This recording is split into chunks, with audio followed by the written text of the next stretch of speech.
Hello বন্ধুরা, কেমন আছো তোমরা সবাই? আজকে আমি তোমাদের মাঝে আরেকটা নতুন গল্প নিয়ে হাজির হয়েছি। গল্পের নাম চাঁদের, নদীর পরী আর হারানো হাসি। তাই দেরি না করে গল্প চলে যায়। অনেক অনেক বছর আগে, যখন মানুষের মন এখনকার মানুষের মনের মতো অত শক্ত ছিল না, যখন রাতের বেলা নদীর পাড়ে বসে দাদু নানুরা ভূতের গল্প বলতো, তখন ভোলার মেঘনা নদীর একটা গোপন শাখা ছিল। সেই শাখার নাম ছিল চাঁদের নদী। কেন চাঁদের নদী? কারণ এই নদীটা দিনের বেলা থাকতো না, শুধু বছরে 12টা পূর্ণিমার রাতে, ঠিক রাত 12টা থেকে ফজর পর্যন্ত চাঁদ যখন একদম মাঝ আকাশে আসতো, তখন মেঘনা নদীর বুক চিরে রূপার মতো একটা নদী জেগে উঠত। বুড়োরা বলতো, এই নদীর পানিতে গোসল করলে 7 জন্মের পাপ ধুয়ে যায়, আর যে এই নদীতে মন থেকে কিছু চাইবে, চাঁদ নাকি তার কথা শোনে। কিন্তু এই নদীর আসল মালিক ছিল একজন পরী। তার নাম ছিল নূরা। নূরা দেখতে কেমন ছিল? তার গায়ের রং ছিল শিউলি ফুলের মতো সাদা, চুলগুলো কোমর পর্যন্ত লম্বা, আর সবসময় ভেজা, কারণ সে থাকতো তো পানিতে। মাথায় ঝোনাকি দিয়ে একটা মুকুট বানানো, আর পায়ে নূপুর। যখন সে হাঁটতো, টুংটাং করে শব্দ হতো। নূরার কোনো বাবা মা ছিল না। সে জন্মেছিল প্রথম পূর্ণিমার প্রথম ফোঁটা শিশির থেকে। আল্লাহ তাকে একটা দায়িত্ব দিয়েছিলেন। দায়িত্বটা কি জানো? মানুষের মন থেকে দুঃখ কুড়িয়ে আনা। প্রতি রাতে নূরা একটা পদ্ম পাতার নৌকা নিয়ে বের হতো, গ্রামে গ্রামে ঘুরতো, জালানার ফাঁক দিয়ে দেখতো কে কাঁদছে। যেমন ওই যে রহিম চাচা, তার গরুটা মরে গেছে, সে কাঁদছে। নূরা জালানার ফাঁক দিয়ে ফু দিয়ে তার বুকের ভেতর থেকে কালো ধোঁয়ার মতো দুঃখটা বের করে আনলো। তারপর সেই দুঃখ নদীতে ফেলে দিত। নদীর পানির সাথে সাথে সেটা ধুয়ে পরিষ্কার করে দিত। আর বিনিময়ে নূরা রহিম চাচার ঠোঁটের কোণে একটা ছোট্ট হাসি রেখে আসত। এভাবেই গ্রামের 41টা পাড়ায় 41,000 মানুষের সুখে ছিল, কারণ তাদের দুঃখ নেওয়ার জন্য নূরা পরী ছিল। কিন্তু দুনিয়াতে হিংসা থাকবেই। একদিন অনেক দূর থেকে একটা কালো কাক উড়ে এলো। নাম কালু। কালু ছিল খুব একা, তার কোনো বন্ধু ছিল না। সে সারাদিন গাছের ডালে বসে দেখত মানুষ হাসলে কত সুন্দর লাগে, বাচ্চারা খেললে কত মজা হয়। কিন্তু কালুকে কেউ ডাকতো না, সবাই বলতো অপয়া কাক।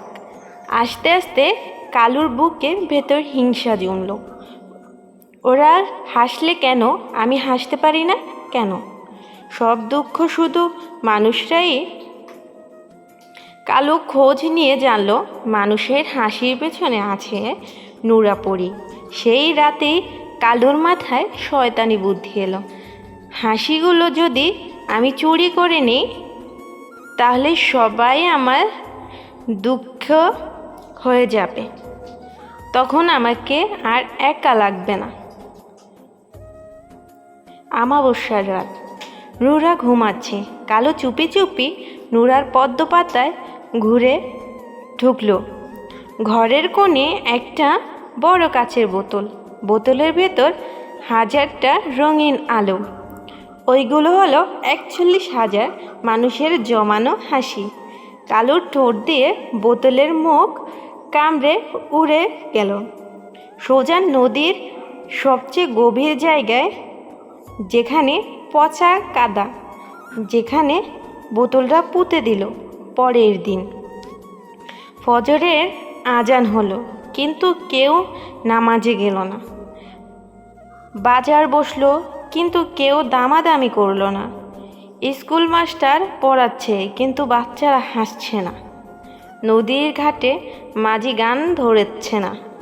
পুরো ভোলা জেলাটা কেমন যেন কবরস্থান হয়ে গেল।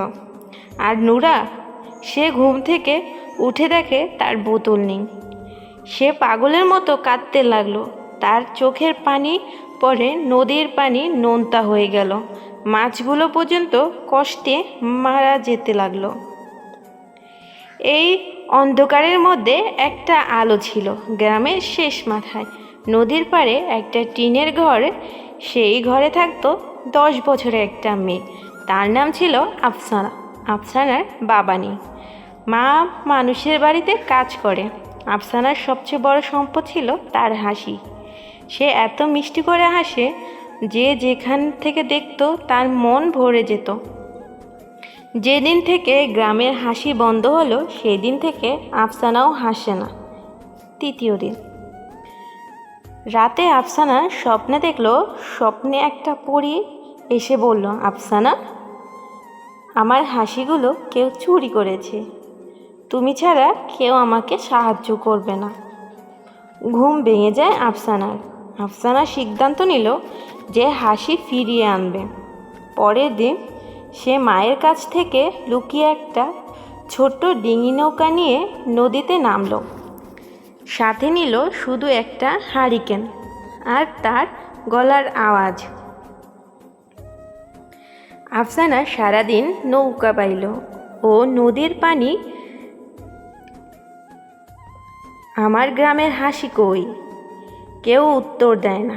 রাত নামলো, চারদিক অন্ধকার। হঠাৎ পানির নিচ থেকে একটা কই মাছ মাথা তুলল।